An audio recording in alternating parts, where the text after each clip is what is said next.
80 शब्द प्रति मिनिटची संपूर्ण व्हिडिओ बघण्याकरता प्रत्येक व्हिडिओच्या डिस्क्रिप्शनमध्ये दिलेल्या लिंकवरती क्लिक करा. रेडी. न्यायनिर्णय दिनांक 18 जानेवारी 2008 रोजी न्यायालयासमोर जाहीर. प्रस्तुत खटला आरोपी गोपाळ माच्छी यांनी मुंबई मद्यनिषेध कायदा कलम 66(1) ब प्रमाणे गुन्हा केल्याचे आरोपावरून त्यांचे विरुद्ध चालविण्यात आला. प्रस्तुत खटल्यात खालील मुद्दे या न्यायालयाच्या निष्कर्षासाठी उपस्थित होत असून त्याचे निष्कर्ष खालील कारणमीमांसेसह नोंदविण्यात आले आहेत. प्रस्तुत खटल्यात अभियोग पक्षातर्फे साक्षीदार क्रमांक 1 म्हणून पोलीस हवालदार चंद्रकांत व साक्षीदार क्रमांक 2 म्हणून पोलीस हवालदार गायकवाड यांची साक्ष नोंदविण्यात आली. दोन्हीही साक्षीदारांनी फिर्यादी पक्षाची केसप्रमाणे साक्ष दिली असून उलट तपासनात घटनास्थळी छापा टाकण्यापूर्वी मिळालेल्या माहितीची खात्री करण्यासाठी बोगस गिऱ्हाईक पाठविला नसल्याचे सांगितले. तसेच साक्षीदार नंबर 2 यांनी आपल्या उलट तपासणीस पोलीस साक्षीदाराव्यतिरिक्त अन्य त्रयस्थ इसमांचा जबाब घेतला नसल्याचे सांगितले. आरोपीचे ताब्यात सापडलेला मुद्देमाल पंचासमक्ष जप्त केला या विधानाला पुष्टी देण्यासाठी अभियोग पक्षाने पंच साक्षीदार तपासणे आवश्यक होते, परंतु पंच साक्षीदारांची साक्ष नोंदविण्यात अभियोग पक्षास अपयश आल्याने जप्ती पंचनामा साबित होऊ शकला नाही. तसेच आरोपीजवळून जप्त केलेला मुद्देमाल दारूच आहे हे दाखविणारा न्यायसहाय्यक वैज्ञानिक प्रयोगशाळेकडील रसायन तज्ज्ञांचा अहवाल अभियोग पक्षाने सदर खटल्याचे कामी सादर केलेला नाही. केवळ 2 पोलीस कर्मचाऱ्यांची साक्ष आरोपीविरुद्धचे आरोप साबित करण्यास पुरेशी नाही. सबब आरोपीचे ताब्यात विधिनिषिद्ध मद्य सापडल्याचे सिद्ध करण्यास अभियोग पक्षास अपयश आल्याने मुद्दा क्रमांक 1 चा निष्कर्ष नकारार्थी नोंदविण्यात आला.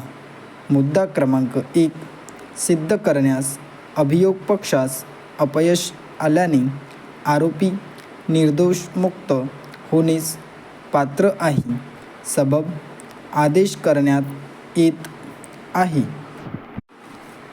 दिनांक 16/1/2006 रोजी न्यायालयासमोर जाहीर. प्रस्तुत खटला आरोपी गोपाळ यांनी मुंबई मद्यनिषेध कायदा कलम 66(1) ब प्रमाणे गुन्हा केल्याचे आरोपावरून त्यांचे विरुद्ध चालविण्यात आला. प्रस्तुत खटल्यात खालील मुद्दे या न्यायालयाच्या निष्कर्षासाठी उपस्थित होत असून त्यांचे निष्कर्ष खालील कारणमीमांसेसह नोंदविण्यात आले आहेत. कारणमीमांसा. प्रस्तुत खटल्यात अभियोग पक्षातर्फे साक्षीदार क्रमांक 1 म्हणून पोलीस कॉन्स्टेबल गणपत एकमदेव साक्षीदाराची साक्ष नोंदविण्यात आली. सदर साक्षीदाराने त्यांच्या सरतपासात असे सांगितले आहे की 1 जुलै 2004 रोजी घटनास्थळी छापा टाकला असता आरोपीकडून 1 प्लॅस्टिकचा कॅन, 1 बादली व 1 मग व 2 ग्लासेस पंचासमक्ष जप्त केले. त्या प्लास्टिकची कॅनमध्ये लिटर्स गावठी दारू होती. त्यातून 180 मिली नमुना रासायनिक तपासासाठी पाठविल्याचे सांगितले. अशा प्रकारे फिर्यादी पक्षाने बाजूने साक्ष दिली आहे. आरोपीचे ताब्यात सापडलेला मुद्देमाल पंचासमक्ष जप्त केला. या धीरणाला पुष्टी देण्यासाठी अभियोग पक्षाने साक्षीदार तपासणे आवश्यक होते. पुष्टी पंच साक्षीदारांची साक्ष नोंदविण्यास अभियोग पक्षास अपयश आल्याने जप्ती पंचनामा साबित होऊ शकला नाही. तसेच आरोपीजवळून जप्त केलेला मुद्देमाल दारूच आहे हे दाखविणारा न्यायसहाय्यक वैज्ञानिक प्रयोगशाळेकडील रसायनतज्ज्ञाचा अहवाल अभियोग पक्षाने सदर खटल्याची कामी सादर केलेला नाही. सबब आरोपीची ताब्यात निषिद्ध मद्य सापडल्याचे सिद्ध करण्यास अभियोग पक्षास अपयश आल्याने मुद्दा क्रमांक 1चा निष्कर्ष नकारार्थी नोंदविण्यात आला.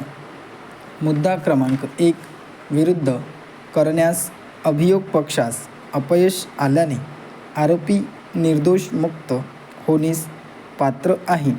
सबब खालीलप्रमाणे आदेश करण्यात येत आहे. आदेश आरोपी गोपाळ यास फौजदारी क्रिया संहिता कलम 256(1) अन्वये मुंबई मद्यनिषेध कायदा कलम 86(1) प्रमाणे गुन्हा केल्याचे आरोपातून दोषमुक्त करण्यात येत आहे. आरोपीचे बंधपत्र व त्यांच्या जामीनदारांनी दिलेला जामीन रद्द करण्यात येते.